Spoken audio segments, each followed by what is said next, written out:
नमस्कार प्यारे साथियों, आप सभी का पुनः स्वागत है अपने YouTube चैनल उत्तराखंड टीचिंग परीक्षा की क्लास में। जुड़ जाइए एक सकारात्मक ऊर्जा के साथ। कॉपी कलम उठाना है और मेरे साथ आपको नोट्स बनाते हुए चलना है।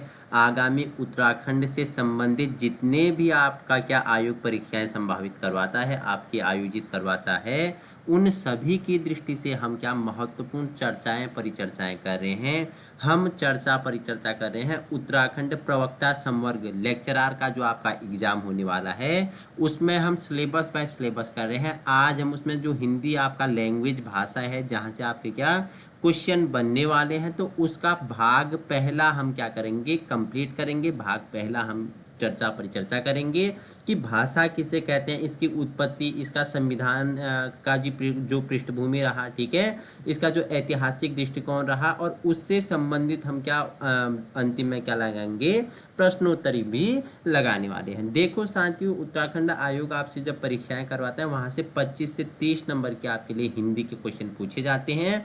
वो 25 से 30 नंबर दिलाने की जिम्मेदारी आपका क्या है, मैं आपको दिलाऊंगा। आपको जुड़ना है एक सकारात्मक ऊर्जा के साथ, कॉपी कलम उठाना है और वीडियो उन लोगों तक पहुंचाना है जहां संसाधनों के अभाव है। सपना आपका साकार हम करेंगे। बस एक पॉजिटिव एनर्जी के साथ, सकारात्मक ऊर्जा के साथ आपको 25 से 30 मिनट बैठना है और पूरा भाषा का हम आपका क्या एक बेस तैयार कर देंगे। इससे बाहर आपको मिलने वाला नहीं है। तो आइए सबसे पहले भाषा किसे कहते हैं, ठीक है। देखो, अंग्रेजी की भी अपनी भाषा है, हिंदी की अपनी भाषा है, संस्कृत हो गया, तमिल हो गया, ठीक है, कन्नड़ हो गया, तेलुगु हो गया, उर्दू हो गया। तो सबकी अपनी क्या होती है, लैंग्वेज होती है। तो लैंग्वेज क्या होती है, अर्जित होती है, ठीक है, अर्जित की जाती है, भाषा सीखी जाती है। तो आइए जानते हैं भाषा क्या है, ठीक है। तो अगर हम हिंदी में भाषा लैंग्वेज की बात करूं, तो भाषा शब्द की उत्पत्ति अगर पूछेगा तो भाष धातु से इसकी क्या हुई है, उत्पत्ति हुई है, ठीक है।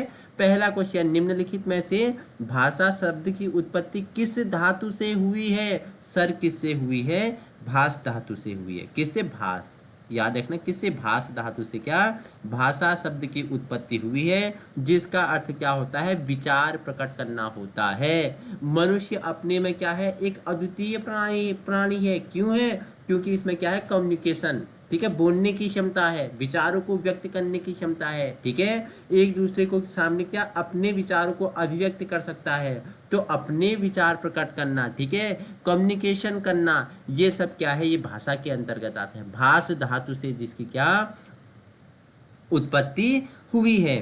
धातु का प्रयोग मूल भाषा में किया जाता है। धातु, मूल भाषा क्या होती है, मूल भाषा जहाँ से हिंदी भाषा का जन्म हुआ। इसका मूल मतलब कहाँ से जन्म हुआ, मूल मतलब संस्कृत से। हम जानेंगे संस्कृत भी मूल संस्कृत था, उसके बाद दो भागों में लौकिक संस्कृत, वैदिक संस्कृत, ठीक है। हम आगे चर्चा पर चर्चा करेंगे। जुड़ना है, जो धातु का प्रयोग होता है कहाँ होता है, मूल भाषा। मूल भाषा मतलब संस्कृत में इसका प्रयोग होता है, ठीक है। इतना समझ गया, जिसका अर्थ साहित्य से है, जिसका अर्थ किससे है, साहित्य से है, ठीक है। आइए अब जानते हैं भाषा किसे कहते हैं। तो विचार मनुष्य के मन के अध्वन्यात्मक, अ प्लस ध्वनि प्लस आत्मक की क्या होती है, इकाई होती है, जिसे हम क्या बोलते हैं, विचार बोलते हैं। विचारों को जिस माध्यम से प्रकट किया जाता है उसे क्या कहते हैं, भाषा कहते हैं। मैं अपने विचारों को आप तक पहुंचा रहा हूं, ठीक है, तो इसे क्या बोलेंगे, विचारों को जिस माध्यम से हम प्रकट करेंगे उसे क्या कहेंगे, भाषा कहेंगे। आइए अब जानेंगे, इसकी डेफिनेशन जान लेते हैं, भाषा की परिभाषा जान लेते हैं। तो भाषा की परिभाषा क्या होती है, अब मुझे बताएंगे कि भाषा क्या है, एक ऐसा साधन या माध्यम है जिसके द्वारा एक व्यक्ति या व्यक्तियों का समूह तक क्या अपने विचारों का क्या किया जाता है, आदान प्रदान किया जाता है। भाषा क्या है, एक ऐसा साधन या माध्यम है जिसके द्वारा व्यक्तियों या व्यक्तियों के समूह में विचारों का क्या किया जाता है, आदान प्रदान किया जाता है। हर समुदाय का, ठीक है, हर क्षेत्र की अपनी क्या होती है, भाषा होती है, ठीक है। डॉक्टर बाबूराम सक्सेना के अनुसार इन्होंने क्या बोला, जिन ध्वनि चिन्हों द्वारा मनुष्य परस्पर विचार विनिमय करता है उनको समष्टि रूप से क्या कहा जाता है, भाषा कहा जाता है। बाबूराम सक्सेना क्या बोलते हैं, जिन ध्वनि चिन्हों द्वारा मनुष्य परस्पर क्या कर सकता है, कम्युनिकेशन कर सकता है, विचार कर सकता है, विनिमय कर सकता है, विचारों का आदान प्रदान कर सकता है। मैं आपसे बोल रहा हूँ, आप समझ रहे हैं, आप मुझे कमेंट में आंसर दे रहे हैं, तो विचारों का आदान प्रदान ही क्या है, इन सभी को समष्टि रूप से क्या कहा जाता है, भाषा कहा जाता है। कौन बोलते हैं, डॉक्टर बाबूराम सक्सेना कहते हैं। ठीक है, नेक्स्ट स्वीट महोदय ने क्या बोला, ध्वन्यात्मक ध्वनि से शब्दों द्वारा विचारों का जो प्रकटीकरण है, यही क्या है, भाषा है। आइए जानते हैं भाषा की विशेषता। आपसे पूछ लेगा निम्नलिखित में से कौन सी भाषा की विशेषता नहीं है, 4 ऑप्शन दे देगा, उनमें से 3 आपकी भाषा की विशेषता होगी, 1 आपका नहीं होगा। तो भाषा क्या होती है, प्रतीकात्मक होती है, ये प्रतीक होते हैं। ठीक है, भाषा ध्वनिमय होती है, प्रत्येक भाषा की अपनी क्या होती है, ध्वनि होती है। भाषा का संबंध किससे होता है, मनुष्य से होता है। ठीक है, भाषा कैसे है, अर्जित संपत्ति है। ठीक है, ये पेड़ से नहीं, ये आप जब जन्म लेते हो तो माँ के मुख से, ठीक है, समाज से, परिवार से, पड़ोस से, क्षेत्र से, तो इसे क्या करते हो आप, भाषा को अर्जित करते हो। भाषा क्या है, सामाजिक प्रक्रिया है। जितना आप समाज में रहोगे, ठीक है, कम्युनिकेशन करोगे आपस में, उतना ही आपका क्या होगा, भाषा में अच्छी पकड़ होगी। ठीक है, भाषा का अंतिम स्वरूप नहीं होता है, भाषा परिवर्तनशील है। भाषा क्या है, परिवर्तनशील है। कैसे परिवर्तनशील है, भाषा आपने पढ़ा कि संस्कृत थी, ठीक है, लौकिक आया, वैदिक आ गया, शोरसैनी, अपभ्रंश हो गया, पाली, प्राकृत, उसके बाद आपका क्या, टूटी फूटी हिंदी। तो भाषा क्या है, परिवर्तनशील है। ठीक है, भाषा सीखने की आवश्यकता तो पूछेगा, तो भाषा सीखने के लिए आप में क्या होनी चाहिए, जिज्ञासा। जिज्ञासा मतलब जानने की इच्छा, अनुकरण मतलब नकल करना, अभ्यास मतलब प्रैक्टिस करना। ठीक है, अगर आपको भाषा सीखनी है ना, चाहे कोई भी भाषा है, आप भाषा में महारत हासिल कर सकते हो। आप में सबसे पहले क्या होनी चाहिए, जिज्ञासा मतलब जानने की इच्छा होनी चाहिए। अनुकरण, नकल करने की आप में क्या होनी चाहिए, इच्छा होनी चाहिए। नकल करने में आप में क्या होनी चाहिए, क्षमता होनी चाहिए। आपको नकल करना आना चाहिए। अनुकरण मतलब किसी चीज़ का नकल करना। ठीक है, और अभ्यास मतलब फिर अनुकरण करके आप जितना अधिक अभ्यास करोगे, उतना अधिक आपका क्या होगा, भाषा में अच्छी पकड़ हो जाएगी। तो आइए जानते हैं भाषा का विकास कैसे हुआ। तो सबसे पहले अगर आप सुनोगे, उसके बाद आप बोलोगे। ठीक है, सुनना, आप बोलते हैं कि अच्छा श्रोता के लिए क्या, अच्छा वक्ता के लिए अच्छा श्रोता बनना पड़ता है। ठीक है, अगर आप अच्छा बोल पा रहे तो आपको क्या, अच्छा सुनना पड़ेगा, श्रोता बनना पड़ेगा। तो सबसे पहले आप भाषा को सुनते हो, उसके बाद बोलते हो, उसके बाद आप पढ़ना शुरू करते हो, उसके बाद आप लिखते हो। तो इसका विकास क्रम क्या, सुबो पली। तो सूत्र क्या है, सु बो पौली। सु से आपका सुनना, बो से आपको बोलना, पौ से आपका पढ़ना, ली से आपका लिखना। लेकिन मारिया मार्टिनसरी भाषा के विकास क्रम को क्या कर सकती है, कुछ हेर फेर कर देती है। वो क्या बोल देती है, पढ़ना और लिखने को आगे पीछे कर देती है। जैसे भाषा का विकास क्रम अगर नॉर्मल पूछेगा, सु बो पौली, सुनना, बुनना, पढ़ना, लिखना। अगर पूछेगा मारिया मार्टिनसरी के अनुसार, तो उन्होंने क्या बोल दिया, उन्होंने पढ़ना पहले है, लिखना बाद में है। बोला नहीं, लिखना पहले है, पढ़ना बाद में है। तो इन्होंने क्या बोला, सबसे पहले भाषा क्या, सुनी जाती है, फिर बोली जाती है, फिर लिखी जाती है, फिर पढ़ी जाती है। ठीक है, वहाँ पढ़ना क्या था, थर्ड में था। ठीक है, भाषा का नॉर्मल पूछेगा सामान्य, तो सुनना पहले, बोलना फिर, पढ़ना फिर लिखना। मारिया मोंटेसेरी ने क्या बोला कि, क्या बोला, बोला कि लिखने से पहले क्या, पढ़ना। ठीक है, लिखने से पहले पढ़ना। किसने, मारिया मोंटेसेरी ने बोला कि पढ़ने से पहले लिखना पड़ेगा आपको। ठीक है, भाषा का प्रकार जान लेते हैं। ठीक है, टाइप्स ऑफ लैंग्वेज जानते हैं। तो भाषा 3 प्रकार की, एक आपकी कौन सी, एक आपकी मौखिक भाषा, एक आपकी लिखित भाषा, एक आपकी सांकेतिक भाषा। तो तीनों के बारे में परिचर्चा कर लेते हैं। मौखिक भाषा मतलब, मौखिक भाषा सबसे सरल होती है, क्योंकि मैं बोल पा रहा हूँ, आप समझ पा रहे हैं। ठीक है, हम क्या कर रहे हैं, आपस में हमारा विचारों का क्या हो रहा है, आदान प्रदान हो रहा है। मैं मुख से बोल रहा हूँ, आप सुन रहे हैं कानों से, तो मौखिक भाषा। ठीक है, लिखित मतलब कि लिखित भाषा का स्वभाव सरल भी है, कठिन भी है। मैं लिख के देता हूँ, आप उसे पढ़ते हो, आपको समझ में भी आती है, नहीं भी आती है, तो वो क्या है, सरल भी है, कठिन भी है। ठीक है, डॉक्टर की राइटिंग, ठीक है, समझ में आती है। लिखित भाषा तो डॉक्टर की राइटिंग, इसका एक क्या हो जाएगा, उदाहरण हो जाएगा। ठीक है, जो डॉक्टर लिखते हैं ना, वो क्या, लिखित भाषा का क्या हो जाएगा, एक उदाहरण हो जाएगा। ठीक है, लिख के तो दिया है, लेकिन आपको समझ में नहीं आ जाएगा। ठीक है, एक शिक्षक आपको लिख के दे रहा तो आपको समझ में आएगा। तो कठिन भी है, सरल भी है। तीसरा जो है वो है सांकेतिक भाषा। ठीक है, आपने बोला क्या, राजू, ठीक है, नेहा को बुलाना है, तो उसके बाहर, छत के बाहर जाना, 3 बार बाइक में हॉर्न मारना। ठीक है, 3 बार क्या करना, बाइक में हॉर्न मारना। संकेत निश्चित नहीं है। ठीक है, राजू ने क्या बोला नेहा से, नेहा जब मैं तेरी गलियों से आऊँगा तो 3 बार हॉर्न बजाऊँगा, तो तुम बालकनी में आके मुझे देखने बाहर आ जाना। ये क्या है? संकेत है। दोनों को ही पता है कि हमारा जो कोड वर्ड है, संकेत है, वो क्या है? 3 बार हॉर्न है। मैं 3 बार हॉर्न बजाऊंगा नेहा की गलियों से, नेहा बाहर आ जाएगी। तो ये क्या है? संकेत है। ठीक है, तो इसे हम क्या बोलेंगे? सांकेतिक भाषा बोलेंगे। ठीक है, तो सांकेतिक भाषा में क्या होगा? तो इसमें क्या होगा? सांकेतिक भाषा सबसे कठिन होती है, क्योंकि सांकेतिक भाषा में संकेत एवं हाव भाव क्या नहीं होते हैं? निश्चित नहीं होते हैं। उदाहरण मैंने आपको नेहा और राजू का दिया। ठीक है, इससे अच्छा उदाहरण आपको मैं और दे नहीं सकता हूं, क्योंकि नेहा राजू का क्या ट्रेंड वर्तमान में बहुत चल रहा है। आइए जानते हैं भाषा का जो ऐतिहासिक दृष्टिकोण है, इसके बारे में परिचर्चा कर लेते हैं। ऐतिहासिक मतलब हिस्ट्री। कोई भी सब्जेक्ट है, उस आप हिस्ट्री पढ़ते हैं, तो जो भाषा है, भाषा की हिस्ट्री की अगर हम बात करूं, तो सबसे पहले हमने बताया मूल भाषा क्या थी? संस्कृत थी। इसके दो रूप क्या थे? प्रचलन में थे।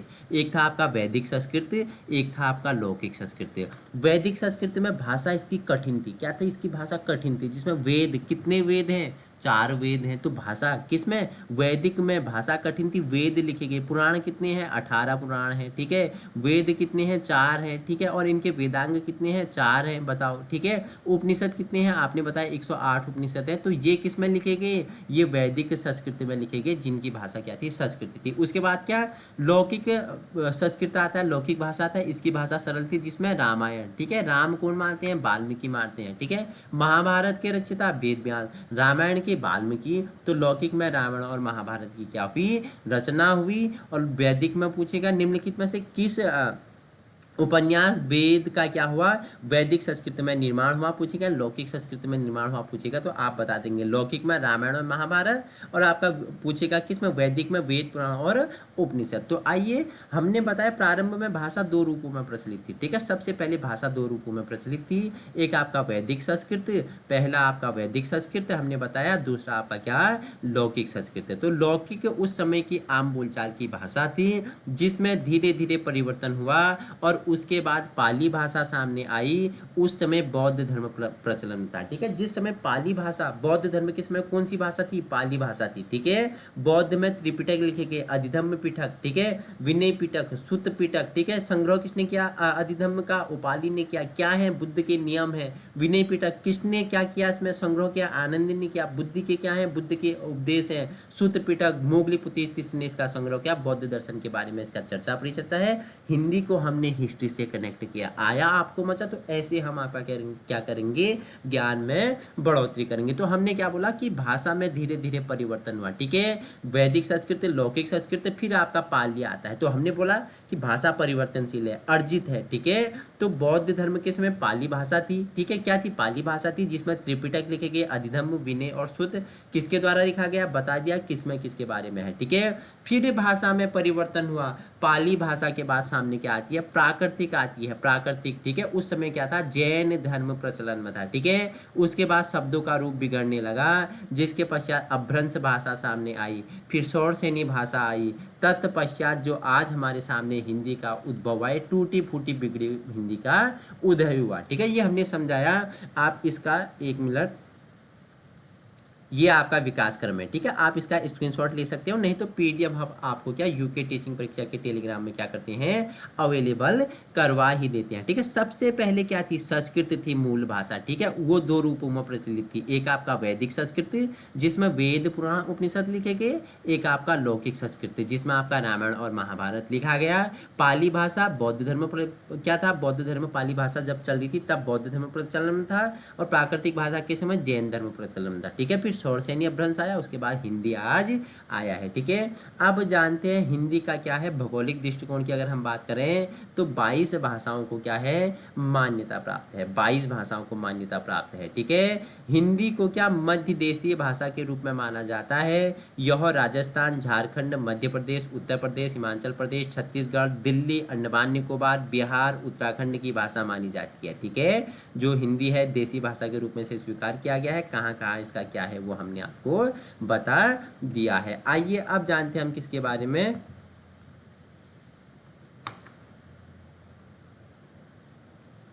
फ्लक्चुएशन हो गया, वेट करना प्यारे छात्रों।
तो बेटा 1 नंबर चले जाएगा। आप बोलोगे मैंने तो हमेशा 14 सितंबर पढ़ा था हिंदी दिवस।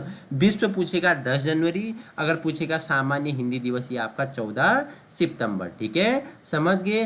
पहली बार विश्व हिंदी दिवस अगर आपसे पूछेगा तो 10 जनवरी 1975 को नागपुर में मनाया गया और 2006 के बाद प्रतिवर्ष 10 जनवरी को यह दिवस मनाए जाने की घोषणा की गई थी। पहली बार हिंदी दिवस 10 जनवरी को, तभी 10 जनवरी को क्या विश्व हिंदी दिवस मनाया जाता है, 10 जनवरी 1975 को नागपुर में मनाया गया था और 2006 से प्रतिवर्ष 10 जनवरी को हिंदी दिवस मनाए जाने की घोषणा की गई थी। ठीक है, अब जानेंगे राजभाषा का क्षेत्र जानेंगे तो राजस्थान हो गया, झारखंड हो गया, मध्य प्रदेश, दिल्ली, उत्तराखंड, उत्तर प्रदेश, हिमाचल प्रदेश, बिहार, अंडमान निकोबार, छत्तीसगढ़। ठीक है, राजभाषा हमने बताया शासन प्रशासन की भाषा, मतलब कि कार्यपालिका, न्यायपालिका एवं इसका प्रादेशिक स्तर होता है। ठीक है, राजभाषा मतलब कार्यपालिका की भाषा, न्यायपालिका की भाषा, इसका क्या होगा अपना एक प्रादेशिक स्तर होगा। ठीक है, राजभाषा समझ के अब जानते हैं राष्ट्रभाषा किसे कहते हैं। संपूर्ण देश की वह भाषा जो अधिकतर लोगों द्वारा बोली जाती है। संपूर्ण देश की भाषा जो अधिक लोगों द्वारा बोले जाने वाली भाषा को क्या बोलेंगे प्यारे छात्रों,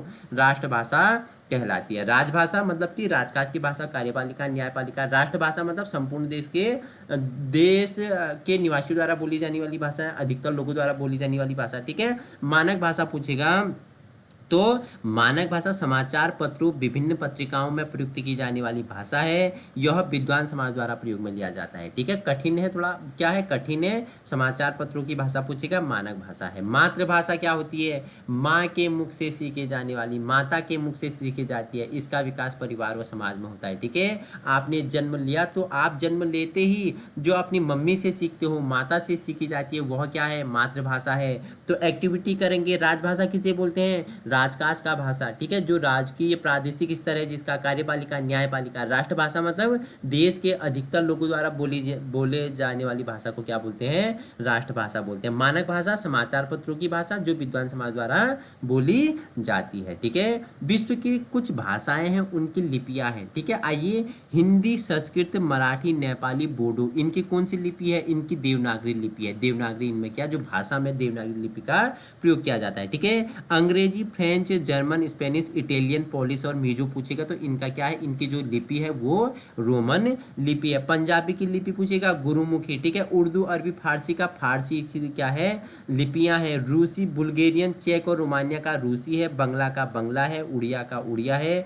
असमिया की अगर लिपि पूछेगा असमिया है। ठीक है, इंपोर्टेंट है। तो आइए हमने भाषा का स्वरूप जान लिया, अब हम क्या कर लेते हैं, महत्वपूर्ण प्रश्नोत्तरी के बारे में परिचर्चा कर लेते हैं। जुड़ जाइए फटाफट और वीडियो पसंद आए तो उन लोगों तक पहुंचाने की कोशिश करें जहां संसाधनों के अभाव है।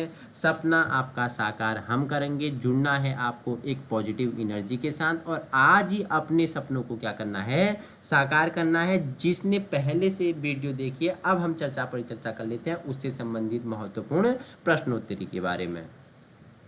तो क्वेश्चन पहला आपके लिए है, भाषा की सबसे छोटी इकाई किसे कहा जाता है, तो वर्ण को। भाषा की सबसे छोटी इकाई किसे कहा जाता है, वर्ण को कहा जाता है। विश्व में कुल कितनी भाषाओं को मान्यता दी गई है, तो बताइए मुझे कितनी दी गई, 2296 भाषाएं। ठीक है, अभी इसका अगर नया कुछ अपडेट होगा मैं आपको पिंक करवा दूंगा क्योंकि ये नोट्स मेरे पुराने पड़े हुए हैं, तो नया होगा तो मैं आपको पिंक करके इसका भी अपडेट करवा दूंगा। ठीक है, विश्व में कुल कितनी लिपियां हैं, 400 लिपियां हैं। ठीक है, अगर आपको अपडेट हो तो आप भी मुझे कमेंट में कर लेना। ठीक है, मैं ये पुराने नोट्स थे तो इसमें मेंशन करना अभी क्या हो गया, मिस हो गया। अगर कुछ आपको लगे कि हाँ यहाँ पे सर ने क्या कुछ रॉन्ग बताया तो आप क्या कर सकते हैं, उस गलती को पकड़ के हमें कमेंट कर सकते हैं। अगली बार से हम उसे क्या करेंगे, सुधारने की पूरी कोशिश करेंगे और आपको अधिक से अधिक संतुष्ट करने की हमारी क्या रहेगी, पूरी कोशिश रहेगी। शब्द कैसे होते हैं, अनेकार्थी, मतलब कि एक शब्द के अनेक अर्थ को ही अनेकार्थी शब्द कहते हैं। बोली को हम अन्य किस नाम से जानते हैं, तो इसे विभाषा या उपभाषा के नाम से भी जाना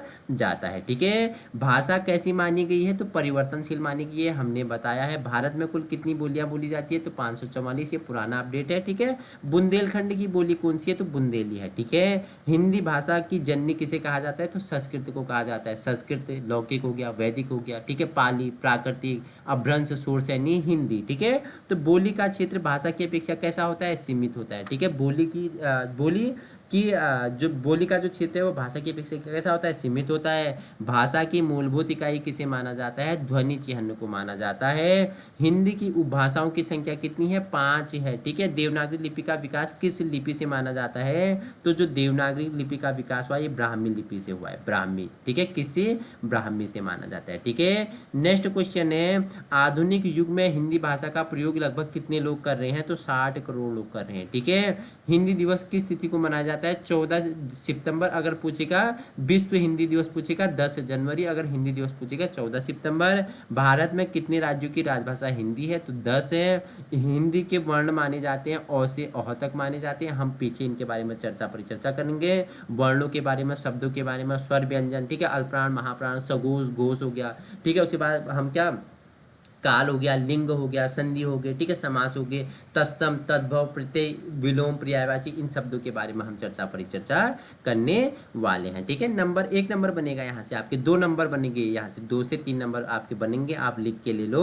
जब एग्जाम दे के आओगे प्रवक्ता के, उसके बाद बोलोगे कि हाँ यहाँ से नंबर बने थे। ठीक है, संयुक्त व्यंजन किन्हें कहा जाता है, श्रोत्र श्योग्यो। हम जब वर्ण या व्यंजन के बारे में परिचर्चा करेंगे वहाँ अच्छे से समझाएंगे। खड़ी बोली किस हिंदी की बोली है, तो पश्चिमी हिंदी की है। व्याकरण में संज्ञा कितने भेद बताए गए हैं, 5 भेद बताए गए हैं। राष्ट्रभाषा किसे कहते हैं, बहुसंख्यक देशवासियों द्वारा प्रयोग में की जाने वाली भाषा को राष्ट्रभाषा कहा जाता है। हम आपको आगे भी बताया है, हमने परिचर्चा की है। तो सर्वनाम के शब्द किसे कहते हैं, जो संज्ञा के स्थान पर प्रयुक्त किए जाते हैं उन्हें क्या बोलते हैं, सर्वनाम कहा जाता है। सर्वनाम के मुख्य भेद कितने हैं, 7 भेद हैं। और पूछेगा अकारांत और क्या, आकारांत संज्ञा कैसी होती हैं, तो ये पुल्लिंग होती है। तो हमने भाग पहला आज भाषा के बारे में परिचर्चा की और उससे संबंधित हमने क्या, एक बेस बनाया महत्वपूर्ण। हमने 21 से 22 क्वेश्चन भी कंप्लीट कर लिए हैं। आगामी आने वाली सभी उत्तराखंड की जो परीक्षाएं होता है उनकी दृष्टि से आपके लिए महत्वपूर्ण होगा। 2 से 3 नंबर आपके यहाँ से बनेंगे। बाकी PDF आपको यूके टीचिंग परीक्षा के टेलीग्राम ग्रुप में मिल जाएगा। अपने सपने आपको साकार करना है, लिखना है अपना स्वर्णिम भविष्य, तो आज ही जुड़ना है अपने यूट्यूब चैनल उत्तराखंड टीचिंग परीक्षा की क्लास में और अपने सपनों को साकार करना है और वीडियो उन लोगों तक पहुंचाने की कोशिश करनी है जहां संसाधनों के अभाव है। Thank you so much.